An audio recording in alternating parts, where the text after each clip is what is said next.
Welcome to Not So New News. Come along with us as we continue to discover an Appalachian time gone by.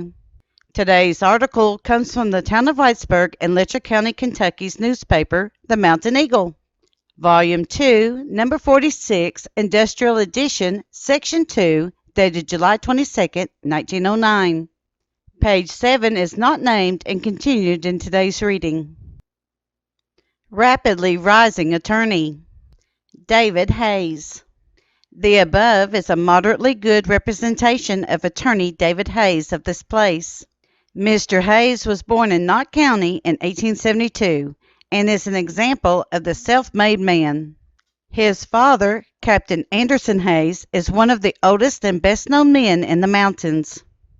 David Hayes, by dint of hard efforts on his own part, secured a common school education and when a mere boy, engaged in teaching. For 11 years, he was a faithful worker in this cause.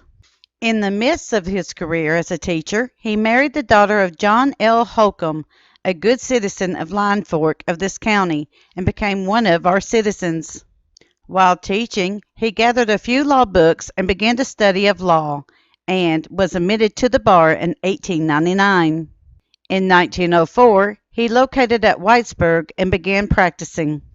For some time it was an uphill push, but success always comes to those who deserve it. Today David Hayes stands high in his profession and is rapidly climbing higher. He is one of our hardest workers. Being of a pleasant and sociable nature, he makes friends wherever he goes, and is now one of our best-known men in the country, and in the 33rd Judicial District. A young attorney, L. W. Fields. L. W. Fields was born in Letcher County in 1877 and is a son of attorney D. D. Fields. He was educated in the common schools of the county and at Holbrook Normal School, Knoxville, Tennessee. He studied law and was admitted to the bar at 19, and at that time being the youngest attorney in the state, and for the first to secure a license at that age. He attended a law school at Danville, Kentucky in 1898 and 1899. Afterward, he took a course in business and shorthand. A few years ago, Mr. Fields engaged in real estate business in this section and succeeded in making some good money. He has a good law practice, is married, and has 2 promising children. Mr. Fields is among our best-informed citizens, is deeply interested in every move to make our country better educationally and morally. He is an upright citizen, a member of the Baptist Church here, and has a wide circle of acquaintances all over the country and eastern Kentucky. Young businessman and attorney, D. I. Day. In Letcher County, Kentucky in 1874, the subject of this sketch was born. He was well educated in the public schools of the county. For 12 years he was employed in teaching and was one of our most popular teachers.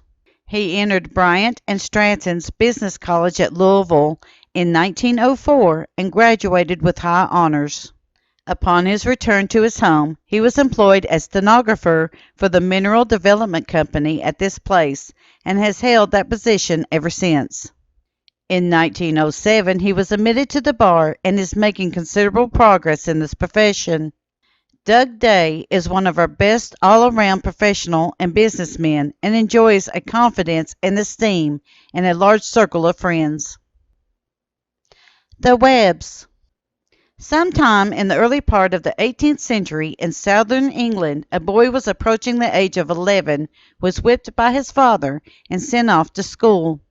The little home of the boy stood near the coast, and the lad, seeing a vessel ready to leave the shore, turned to it, dashed along the gangplank, and into the cabin. The mother and sister at a distance saw the actions of the boy and conjectured his purpose at once. They ran screaming from the house, but ere they reached the coast, the ship moved slowly out upon the waves. They shouted and screamed, but the ship soon disappeared from their view. He was gone, to return no more. For over 2 years immediately afterwards, this same boy worked in Maryland, paying for his passage to America. He was a soldier in the French and Indian Wars and was with Washington at Valley Forge and at the Battle of Monmouth, was picked up from the battlefield and numbered with the dead.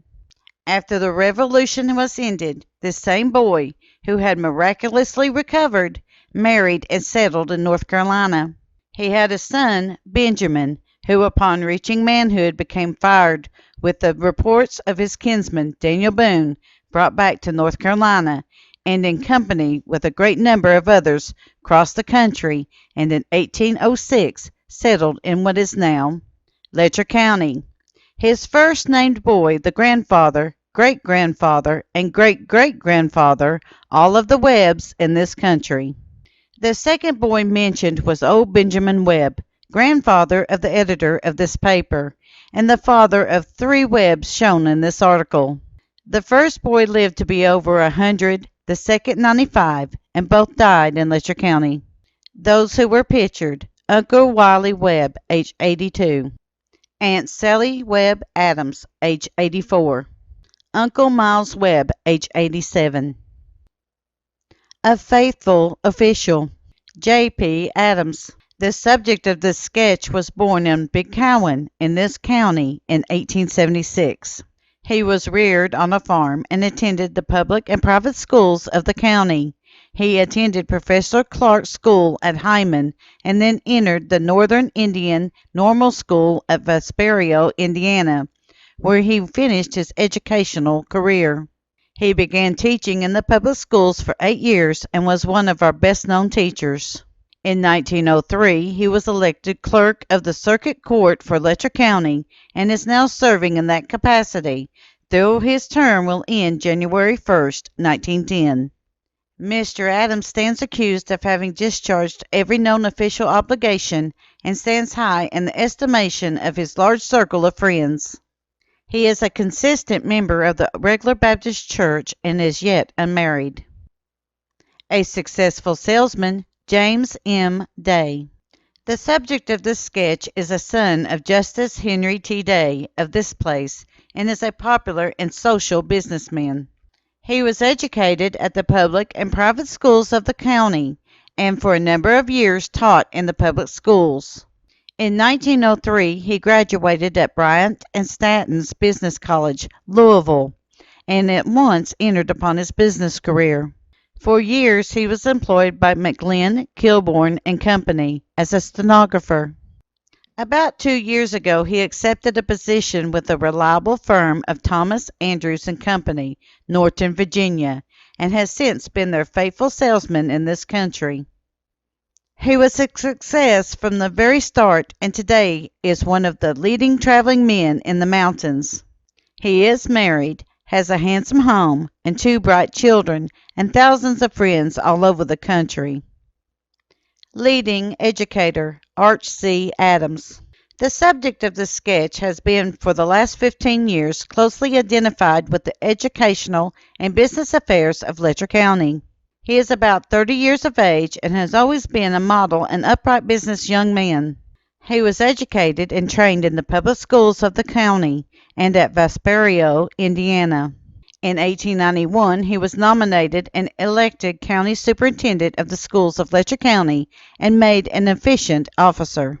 Upon his retiring from office, he was elected to a very lucrative position in the bank at this place and served faithfully therein for many years. Last year, he again turned his attention to schoolwork and is now principal of the public school at this place. Mr. Adams has always been a deep student, a hard worker in school, and a success as a teacher. He is deeply interested in the moral and educational upbuilding of the county.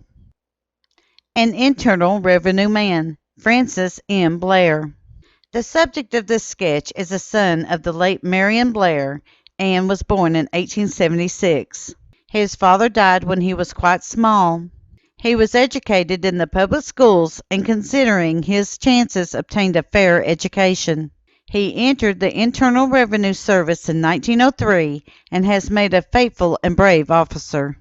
France Blair is a cool, quiet, honest, and good citizen. He is a great friend to the industrial and business interests of Letcher County and the mountains. He numbers his friends by the thousands. our county attorney, Robert Blair. The subject of this sketch was born in 1857 in Letcher County. The Civil War interfered seriously with his education, though he managed to secure enough to become a teacher in the public schools and followed this calling for a while. In 1879, he became a member of the Primitive Baptist Church and in 1894 was admitted to the practice of law. In the same year, he was ordained as a minister of the church to which he belonged. In 1893, he was elected county attorney of Letcher County, and again in 1896 and again in 1905. It was he who was county attorney at the time that the plans and specifications for the new courthouse at Whitesburg was secured. Robert Blair is one of the best known men in the mountains and has a great number of warm friends. Leading banker, Ben E. Caudill. In the year 1860, in Letcher County, Kentucky, the subject of the sketch was born. He was educated in the public and private schools of the county. At the age of 19, he was married to Miss Marissa Stamper, an excellent young lady of what is now Knott County, who survived him only 6 years. They had 3 children, all of whom died when they were very small. Mr. Caudill turned his attention to teaching and for 12 years was actively engaged in this work. In 1890, he was elected to the Kentucky legislature and served through the long term of 1891 through 2. He was engaged for some years in merchandising and was a member of the old firm of Lewis Brothers and Company at this place. In 1907, he organized the city bank at this place and served as cashier of the same, till it was merged with the Whitesburg State Bank into the Union Bank. He was elected cashier of this bank and is serving in that capacity. Mr. Caudill is one of our safe and substantial businessmen and has a large circle of warm friends. This concludes today's reading of page 7 of the July 22, 1909 Mountain Eagle. We at Kentucky, Tennessee Living would like to thank you for your continued support as we bring to you the history of the Appalachian Mountains.